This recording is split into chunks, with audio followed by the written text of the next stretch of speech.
भारत के प्रधानमंत्री 2 से 9 जुलाई तक बहुराष्ट्रीय दौरे पर हैं, जिसमें उन 7 दिनों में 5 अलग-अलग देशों का भी दौरा किया जाना है, जिसमें Ghana, Brazil, Trinidad and Tobago, Argentina और नामीबिया शामिल हैं। पीएम मोदी ने 6 से 7 जुलाई तक ब्राजील के रियो डी जेनेरियो में आयोजित 17वें ब्रिक्स शिखर सम्मेलन में भी भाग लिया। इस शिखर सम्मेलन का विषय अधिक समावेशी और सतत शासन के लिए वैश्विक दक्षिण सहयोग को मजबूत करना था। भारत ब्रिक्स 2026 की अध्यक्षता करेगा और 18वीं शिखर सम्मेलन में भारत में आयोजित किया जा रहा है। ब्रिक्स 2025 शिखर सम्मेलन में उन देशों का भी स्वागत किया गया जो हाल ही में ब्रिक्स के नए सदस्य बने हैं, जैसे इंडोनेशिया।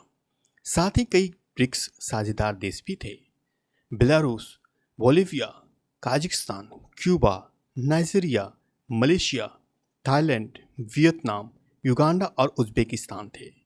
ब्रिक्स के संस्थापक सदस्य 2006 में ब्राजील, रूस, चीन और भारत, इन 4 देशों ने मिलकर ब्रिक्स समूह बनाया था।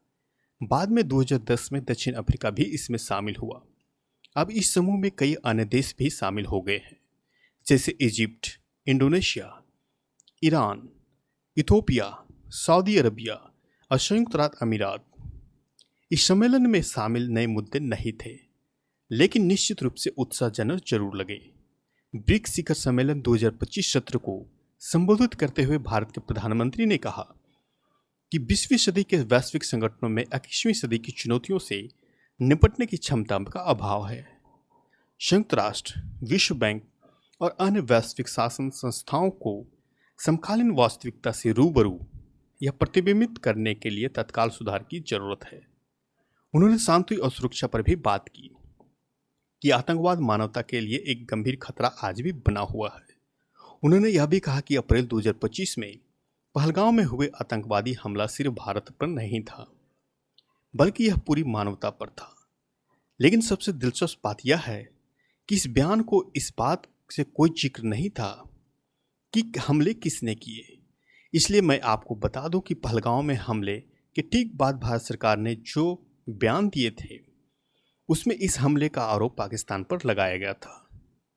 चर्चाओं में शामिल कुछ प्रमुख मुद्दे: महत्वपूर्ण खनिज और उनकी आपूर्ति श्रृंखला पर ध्यान केंद्रित करना, आर्टिफिशियल इंटेलिजेंस शासन और इसकी वैश्विक उपलब्धियां और उसके परिणाम, कुछ क्षेत्रों में नवाचार इनोवेशन को बढ़ावा देने की भी बात कही गई, मल्टीपोलर वर्ल्ड की बात कही गई, जिसमें कई आर्थिक रूप से उभरते देशों के साथ मिलकर काम करने और कई अन्य अवसरों को विस्तार करने के प्रयास की भी मांग की गई।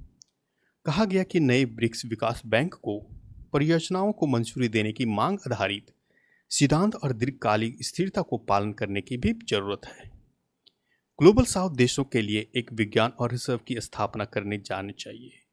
पश्चिम एशियाओं में संघर्ष और चिंताओं पर चर्चा करने की भी जरूरत है। यह भी कहा गया कि आतंकवाद से निपटने में किसी भी तरह के दोहरे मापदंड को अब बर्दाश्त कतई नहीं किया जा सकता। विकासशील देशों में जलवायु परिवर्तन से निपटने और सतत विकास के लिए प्रौद्योगिकी के मामले में और आर्थिक समर्थन की भी आवश्यकता है। संयुक्त राष्ट्र सुरक्षा परिषद में सुधार की तत्काल आवश्यकता है, ताकि यह वैश्विक दक्षिण देशों को अधिक सशक्त आवाज उठाने में अपनी मदद कर सके। आर्थिक और सामाजिक परिषद को भी मजबूत करने की जरूरत है, जबकि वैश्विक शासन में सुधार वैश्विक दक्षिण देशों की आवाज बढ़ाने, उभरते बाजारों, विकासशील देशों और कम विकसित देशों की वैश्विक निर्णय लेने की प्रक्रियाओं में अधिक समर्थन की भागीदारी हो सके और प्रतिनिधि भी सुनिश्चित किया जाना चाहिए। संयुक्त राष्ट्र और अन्य अंतर्राष्ट्रीय संगठनों के सचिवालय में समान भौगोलिक प्रतिनिधित्व होनी चाहिए। अफ्रीकी देशों की आकांक्षाएं, ब्रिटेन उच्च संस्थाओं में सुधार की तत्काल जरूरत, ताकि उन्हें अधिक चुस्त, प्रभावी, विश्वसनीय, समावेशी, निष्पक्ष और जवाबदेह बनाया जा सके और उनकी वैधता को भी बढ़ाया जाए।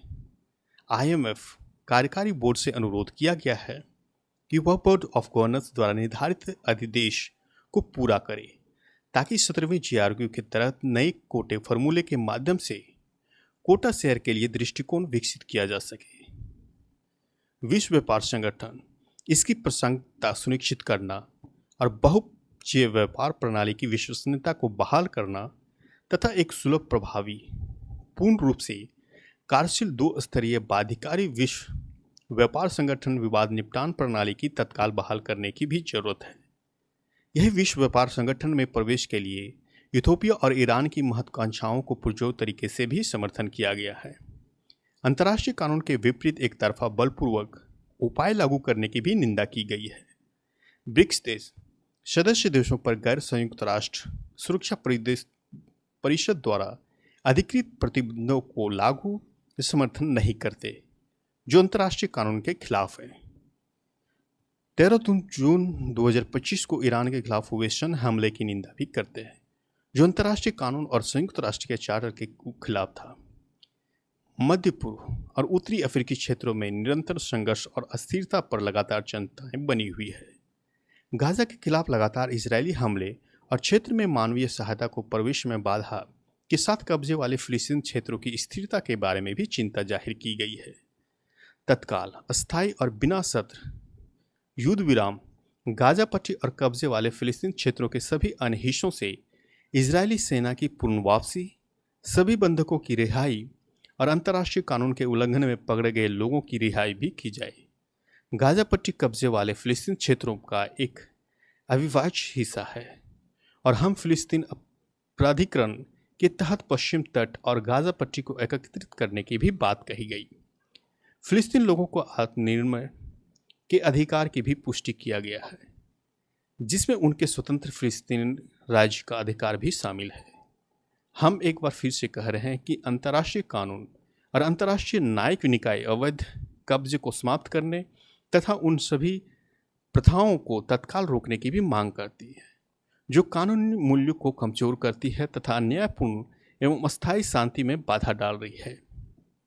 ब्रिक्स आर्थिक भागीदारी 2030, बहुपक्षीय व्यापार प्रणाली, डिजिटल अर्थव्यवस्था, अंतर्राष्ट्रीय व्यापार, वित्तीय सहयोग और व्यापार तथा सतत विकास से संबंधित ब्रिक्स मुद्दों को सहयोग के लिए जनादेश और मार्गदर्शक सिद्धांत को मजबूत करने का भी लक्ष्य रखा गया है।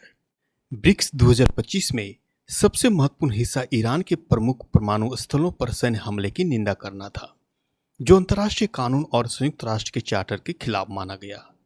लेकिन इस बयान से यह पहचानना काफी मुश्किल है कि ईरान के प्रमुख परमाणु स्थलों पर किसने हमला किया, क्योंकि इस सम्मेलन में किसी का नाम नहीं बताया गया कि किसने हमला किया। गाजा पट्टी को लेकर भी चिंताएं सुर्खियों में रही, लेकिन इस बयान में यह स्पष्ट रूप से कहा गया कि गाजा पट्टी एक अविभाज्य क्षेत्र है, जो फिलिस्तीन प्राधिकरण के तहत गाजा पट्टी और पश्चिम तट को एकजुट करता है। 2025 शिखर सम्मेलन तब आयोजित किया गया था जब दो सबसे महत्वपूर्ण ब्रिक्स राष्ट्रों के अध्यक्ष चीन और रूस इस शिखर में शामिल नहीं हुए, लेकिन भारत के प्रधानमंत्री हमेशा की तरह वहां मौजूद थे। और जब ईरान के प्रमुख परमाणु स्थलों पर हमले और गाजा पट्टी पर इसराइल के लगातार हमले की निंदा की जा रही थी, मेरा मानना है कि इससे अमेरिका के साथ भारत के संबंधों पर किसी भी तरह का असर नहीं पड़ेगा, क्योंकि यह किसी व्यक्तिगत देश के हित में नहीं बल्कि एक संयुक्त घोषणा थी।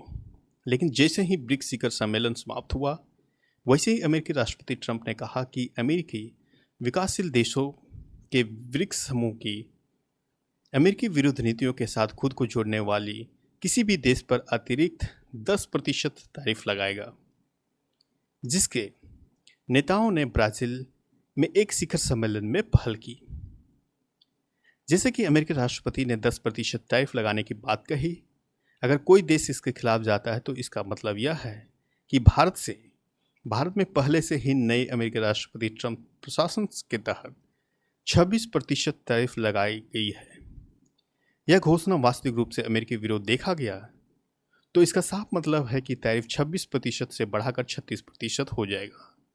राष्ट्रपति ट्रंप द्वारा नए 10% टैरिफ की धमकी के बाद चीन के विदेश मंत्रालय के प्रवक्ता ने कहा कि ब्रिक्स टकराव कतई नहीं चाहता और न ही किसी भी देश के खिलाफ है। ब्रिक्स विकासशील देशों में उभरते हुए बाजारों के बीच सहयोग के लिए एक महत्वपूर्ण मंच है। भारत में ब्राजील के राजदूत ने कहा कि ब्रिक्स के पास वैकल्पिक मुद्रा बनाने की अभी कोई योजना नहीं है और ब्रिक्स शिखर सम्मेलन 2025 में इंट्रा ब्रिक्स व्यापार, जलवायु परिवर्तन, आर्टिफिशियल इंटेलिजेंस और आतंकवाद जैसे मुद्दे से लड़ने पर ध्यान केंद्रित किया जा रहा है।